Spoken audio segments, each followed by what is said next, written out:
नहीं करते हैं। आप चटी चौराहे पे जाके देखेंगे तो जो छोटे छोटे राजा हैं उनकी भी मूर्तियां लगी हुई है,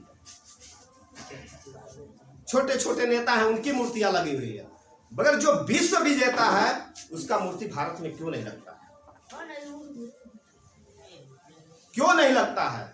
इसलिए नहीं लगता है कि उनके वंशज सोए हुए हैं, जागृत नहीं है, इसलिए उनके मूर्तियां नहीं लगती है।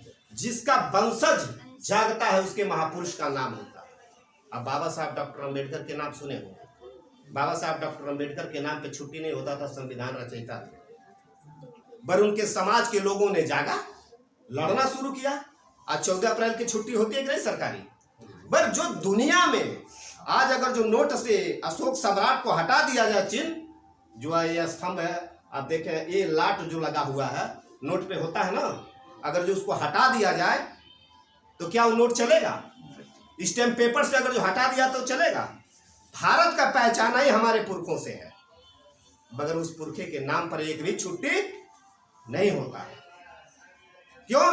क्योंकि उनके वंशज जानते ही नहीं, ब्रह्मजाल में फंसे हुए हैं। और ब्राह्मण से कभी पूछ लीजिए, उसको बुलाइए दरवाजे पर, बताइए हमारे पुरखों को कथा सुनाओ, तुमको पैसा देता हूं, नहीं सुनाएगा। क्यों? इस देश में दो विचारधाराओं की लड़ाई है। एक इस देश में बुद्ध शाक्य सैनी मान लीजिए जो हमारे कुशवाहा समाज के लोग हैं जिनके विचार भारत में भ्रमण करता है, और दूसरा एक ब्राह्मण। दो ही विचारधारा में भारत में युद्ध होता रहा है। आप किसी भी धर्म को मान लीजिए, आप किसी देवी देवता भगवान को मानिए, ब्राह्मण को कष्ट नहीं होता। और यही बुद्ध की बात करते हैं तो ब्राह्मण को लगता है कि सबसे बड़ा दुश्मन यही मेरा है। क्यों?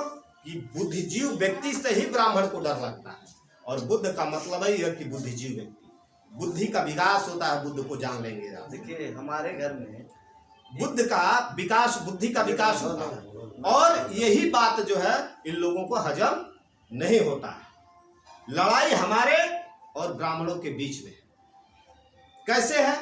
जितना इतिहास में चढ़ा उतरा हुआ, बुद्ध किसके विरोध में आंदोलन चला रहे थे? आपको जानकारी है? सारी आंदोलन ब्राह्मणों के विरोध में चला रहे थे। आपको अपने पूर्वजों का इतिहास को पढ़ने की जरूरत है। बुद्ध ब्राह्मणों के विरोध में चला रहे थे। 60,000 बौद्ध भिक्षु बन गए थे ब्राह्मण। अशोक सम्राट ने बौद्ध भिक्षुओं को निकाल दिया, 60,000 बौद्ध भिक्षुओं को निकाल दिया। और 60,000 बौद्ध भिक्षु को निकालने के बाद अशोक सम्राट अपने विचारधाराओं को पूरे देश में फैलाए और 84,000 जगहों पर स्तूप गड़वाया अखंड भारत में। आज भारत सरकार सिर्फ चिन्हित कर दे कि अशोक सम्राट ने बनवाए, अशोक सम्राट बनवाए, दुनिया में सबसे ज्यादा पैसा भारत में आएगा, लोग देखने आएंगे। वह चिन्हित क्यों नहीं कर रहा है? इसलिए कि जो ही चिन्हित होगा आपको अपना इतिहास जानकारी होगा। और बाबा साहब डॉक्टर अंबेडकर कहते हैं जो कौम अपना इतिहास नहीं जानता है भविष्य का निर्माण नहीं कर सकता है।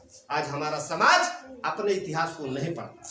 जैसे मान लीजिए आज यहाँ है, हो सकता है इस जमीन के नीचे अगर जो खजाना पड़ा हो और हमको जानकारी न हो तो फकीर है, और जी ही हमको जानकारी हो जाए कि इसके नीचे तनुक में सोना चांदी है तो हम अमीर हो जाएंगे। इतिहास जो होता है एक धरोहर होता है, इसीलिए इतिहास लिखा जाता है। और इतिहास को पढ़ने के बाद मनुष्य को जो है अपना अगर जो इतिहास पढ़ लिया तो उसको लगता है कि मैं राजा का लड़का हूँ, मैं गरीब नहीं हो सकता, मैं पहलवान का लड़का हूँ। ऐसा होता है ना कैसे? तो ठीक उसी प्रकार हमारा समाज अपने इतिहास को नहीं जान रहा है। और जो लोग हमारे समाज में आज तक राजनीति किए वह लोग समाज को बताए ही नहीं। या तो उनके पास जानकारी नहीं है, या तो जान के नहीं बता रहे हैं कि अगर हम बताने जाएंगे तो नाराज हो जाएंगे लोग और वोट नहीं देंगे, वोट नहीं देंगे।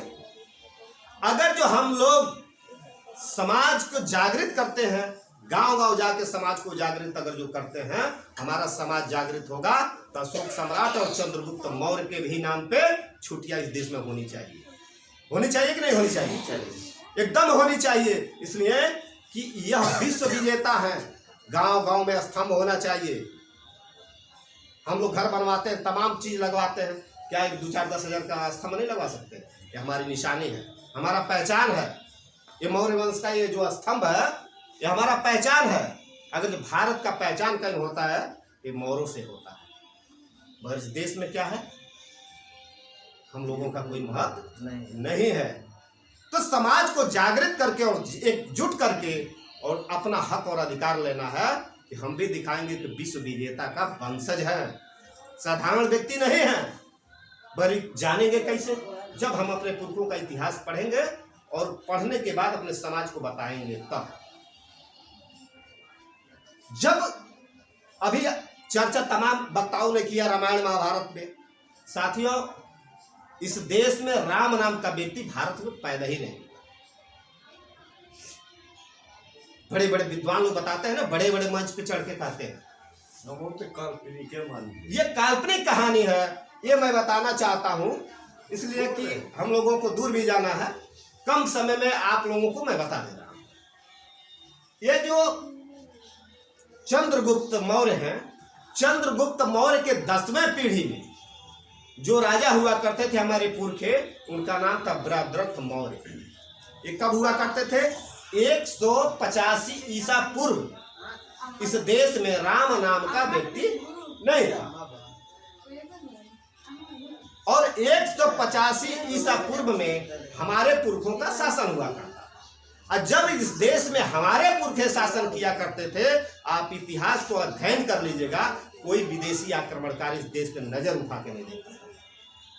10 पीढ़ी तक हमारे पुरखों ने शासन किया इस देश पे, अखंड भारत पे, पर कोई भी विदेशी आक्रमणकारी इस देश की तरफ आंख उठा के नहीं देखा।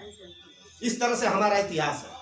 पर जो ही पुष्यमित्र शुंग नाम का ब्राह्मण इस देश का शासक बनता है, जो हमारे घर नौकरी करता था, जिसको सेनापति का दर्जा दिया गया था, वह जब हमारे ही पुरख का हत्या करता है और हत्या करने के बाद इस देश का शासक बनता है, देश उसी समय टूटना शुरू हो।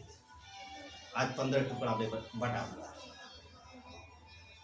185 ईसा पूर्व में हत्या कहाँ होता है? हमारा जो राजधानी हुआ करता था, पटना हुआ करता था, जिसको पाटलिपुत्र कहा जाता था, मगध, और वही हमारा पूरे अखंड भारत का राजधानी था। और उसी जगह जो आज के